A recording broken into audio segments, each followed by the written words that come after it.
দ্রুত এবং স্বল্পতম সময়ে অল্প খরচে মামলার নিষ্পত্তি করা, এই লক্ষ্যে আমরা গুরুত্বপূর্ণ একটা পরিবর্তন অলরেডি করেছি। সেটা হচ্ছে আমরা বাংলাদেশে এটা আগে হয় নাই কখনো এত বড় পরিবর্তন, সেটা হচ্ছে আমরা সিভিল প্রসিডিউর কোডের পরিবর্তন করেছি। আপনারা জানেন, আমাকে অনেক আইনজীবীরা ধন্যবাদ জানিয়েছেন যে আমরা কতগুলা পদক্ষেপ সেখানে নিয়েছি।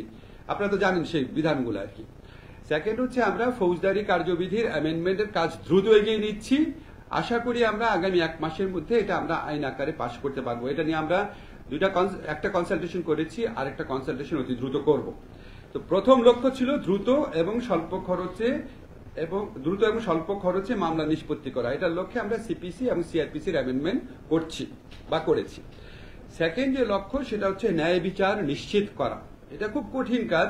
ন্যায় বিচার নিশ্চিত করার জন্য আমরা ডিজিটালাইজেশনের কথা চিন্তা করছি। আমরা হাই কোয়ালিটি ট্রেনিং, আমাদের যে জাজদের যে ট্রেনিং কারিকুলাম আছে সেটার কোয়ালিটি ইমপ্রুভ করার কথা চিন্তা করছি। জাজদের অ্যাকাউন্টেবিলিটি বাড়ানোর কথা চিন্তা করছি। আপনারা জানেন, আমরা যারা জাজ আছেন, যারা আইন বিভাগে যারা কর্মচারী আছেন, কর্মকর্তা আছেন, সবার আমরা সম্পদ বিবরণী সংগ্রহ করেছি। সেটা নিয়ে আমরা ভবিষ্যতে আরো কাজ করব।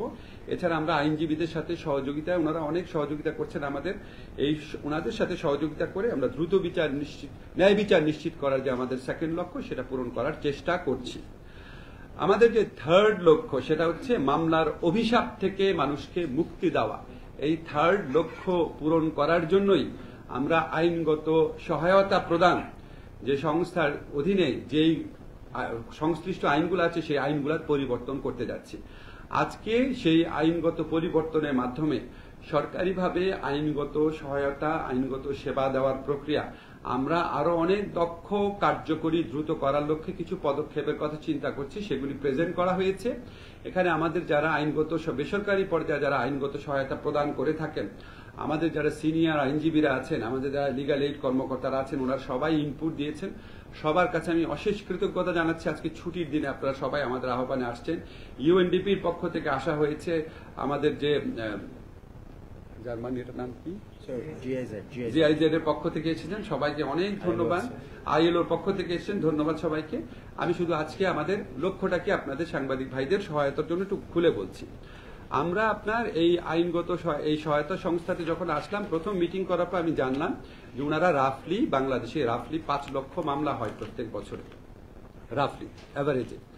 সেখানে মাত্র 35,000 আমরা এই লিগ্যাল এইড সার্ভিসের, সরকারি লিগ্যাল এইড সার্ভিসের মাধ্যমে নিষ্পত্তি করতে পারি। তো আমি ওনাদের থেকে দুইটা খুব এনকারেজিং তথ্য পেলাম।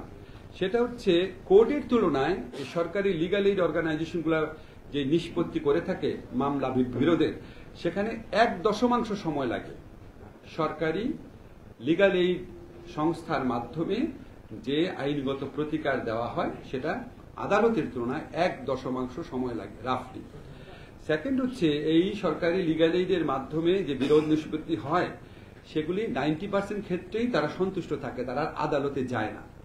তখন আমার মনে হলো এটা একটা বিরাট অপরচুনিটি। আমরা যদি সরকারি আইনগত সহায়তা কর্মসূচিকে সম্প্রসারিত, আরো দক্ষ, আরো প্রাতিষ্ঠানিকভাবে সমৃদ্ধ করতে পারি, তাহলে আমরা সরকারি আইনগত সহায়তার মাধ্যমে যে আমরা মধ্যস্থতার মাধ্যমে মামলা স্বল্প খরচে স্বল্প সময় নিষ্পত্তি করছি, সেটার সংখ্যা 35,000, আমরা সেটাকে 1 থেকে 2 লক্ষে নিয়ে যেতে পারবো।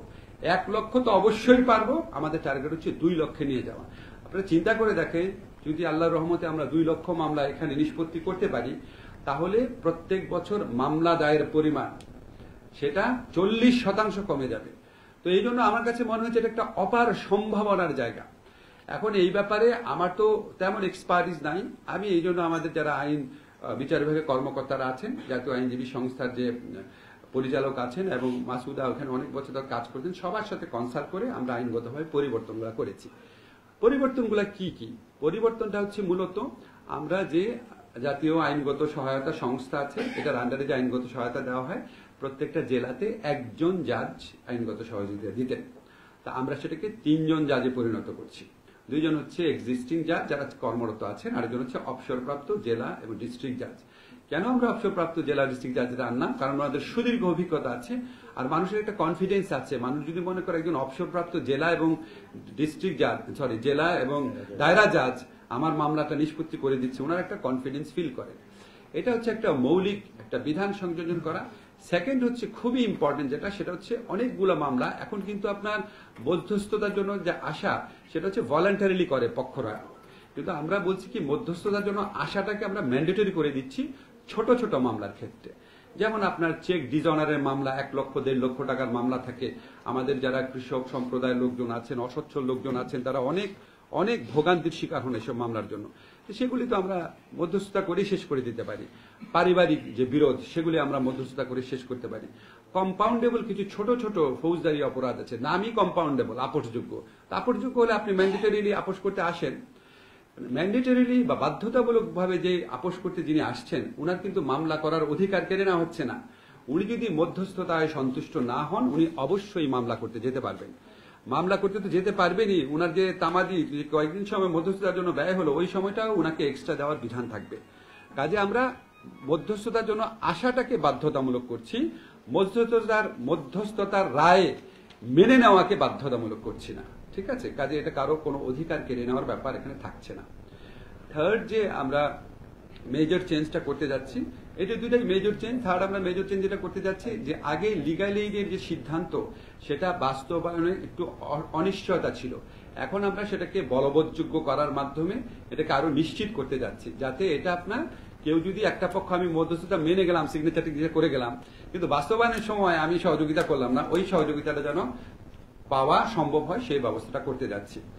আপনাদের এখানে অনেক ভালো ভালো সাজেশন এসছে, আমরা কিছু সাজেশন আমার খুব প্রয়োজনীয়, তারপরে আমাদের যারা বেসরকারিভাবে আইনগত সহায়তা দিচ্ছেন ওনাদের সহযোগিতা নেওয়া, এখানে আমরা এটার আন্ডারে এমইউ করতে পারি নাকি সেই সহযোগিতা দেখা, তারপর আপনারা কিছু ডেফিনেশনাল চেঞ্জের কথা বলেছেন সেটা আমরা অবশ্যই ভাববো। আমরা প্রত্যেকটা জিনিস নোট নিয়েছি, আমরা সেটার আলোকে পরিবর্তন করার চেষ্টা করব। আরেকটা কথা আপনাদের বলে রাখি, আমাদের ভবন সংকট রয়েছে, প্রযুক্তির সংকট রয়েছে। আমার একটা ব্যক্তিগত পলিসি হচ্ছে আমি কোনো বিদেশি সংস্থার সাহায্য নিতে চাই না। আমাদের মধ্যে একটা প্রবণতা আছে যে আমরা নিজস্ব মানে সামর্থ্যের দিকে তাকাই না, সবসময় মনে আছে একটা প্রকল্প করে ফেলি, কিছু টাকা পয়সা নিয়ে আসি, নো দরকার নাই। বাংলাদেশ সরকার এত পুয়ার না, বাংলাদেশ সরকারের সম্পদে এত সীমাবদ্ধতা নাই, আমাদের সম্পদের মাধ্যমে এটা করা সম্ভব।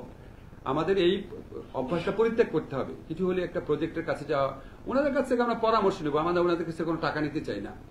আমাদের যদি কোনো জায়গায় লিগ্যাল এইড দিতে গিয়ে যদি আমাদের সমস্যা হয়, ভবন স্থান সংকুলন হচ্ছে না, আমরা ব্র্যাকের কাছে যাব, ব্লাস্টের কাছে যাব, প্রশিকার কাছে যাব, আপনাদের সাথে এমনি করবো যে ভাই আপনি সপ্তাহে 2টা দিন আপনার বিল্ডিংটা যে ছুটির দিনটা আছে সেটা আমাকে ইউজ করতে দেন। আমরা এগুলিকে এক্সপ্লোর করি না, আমরা প্রথম এগুলি এক্সপ্লোর করব, আমরা আমাদের নিজস্ব সামর্থ্যের ভিত্তিতে ইনশাআল্লাহ আমাদের যে থার্ড অবজেক্টিভটা আপনাদের বললাম, মামলার অভিশাপ থেকে মানুষকে মুক্তি দেওয়া, সেটার লক্ষ্যে ইনশাআল্লাহ লক্ষ্য স্থির করেছি। 1 জুলাই থেকে কাজ শুরু করব। সবসময় একটু কঠিন লক্ষ্য স্থির করি, লক্ষ্য স্থির করলে 1 জুলাই না হলেও অন্তত 15 জুলাইয়ের দিকে আমরা কাজ শুরু করতে পারবো ইনশাআল্লাহ। আজকে আমাদের যে হাজারো যে ছাত্র জনতা তাদের জীবনের বিনিময়ে, তাদের অসীম আত্মত্যাগের বিনিময়ে নতুন বাংলাদেশ গড়ার যে সুবর্ণ সুযোগ আমাদের কাছে এনে দিয়েছে, আমরা মনে করি মামলার অভিশাপ থেকে মানুষকে মুক্তি দিলে, ন্যায় বিচার নিশ্চিত করলে আমরা সেই লক্ষ্যে কিছুটা হলে অবদান রাখতে পারবো। আপনাদের সবার সহযোগিতার জন্য ধন্যবাদ। সাংবাদিক ভাইরা যারা আছেন আপনাদের কাছে আমি খুবই সরি, আপনাদেরকে খুব অল্প সময়, 1 মিনিট, খুব অল্প সময়ের মধ্যে আপনাদের কাজ এখানে করতে হয়েছে, স্থান অসংকলন হয়েছে। প্রশ্ন করার ক্ষেত্রে সমস্যা কি জানেন, আমি একটু বুঝায় বলি আপনাদের, প্রশ্ন তো আমি কখনো ভয় পাই না, কিন্তু প্রশ্ন করলে হয় কি সেমিনারের যে বিষয়টা আছে সেই বিষয়টা বাদ দিয়ে আপনি আমাকে একটা চমকপ্রদ প্রশ্ন করলেন, বুঝছেন না, তখন হয় কি আমি এত কষ্ট করে আমরা আয়োজন করলাম, ভাই আমরা এই জিনিসটা আপনাদের সহযোগিতা ছাড়া আমরা মানুষের কাছে পৌঁছাতে পারবো বলেন? আপনারা আমাদের কত কাজ করে দেন যে এই নিউজটা যদি যায় মানুষ অ্যাওয়ার হবে, কতগুলা মানুষ জানবে, না জানলে মানুষ লিগ্যালিটির জন্য আসবে কিভাবে বলেন? তো প্রশ্ন করার জন্য আমি মাঝে মাঝে আমাদের আইন মন্ত্রণালয়ের ব্যবস্থা করি, আবার কিছুদিনের মধ্যে প্রশ্ন করার ব্যবস্থা করে সব প্রশ্ন জমিয়ে রাখেন। সবাইকে অনেক ধন্যবাদ, ভালো থাকবেন। হ্যাঁ, খোদা হাফেজ। Immigration to Canada. We provide the best quality service and solution for Canada immigration. Please visit our website and contact for details.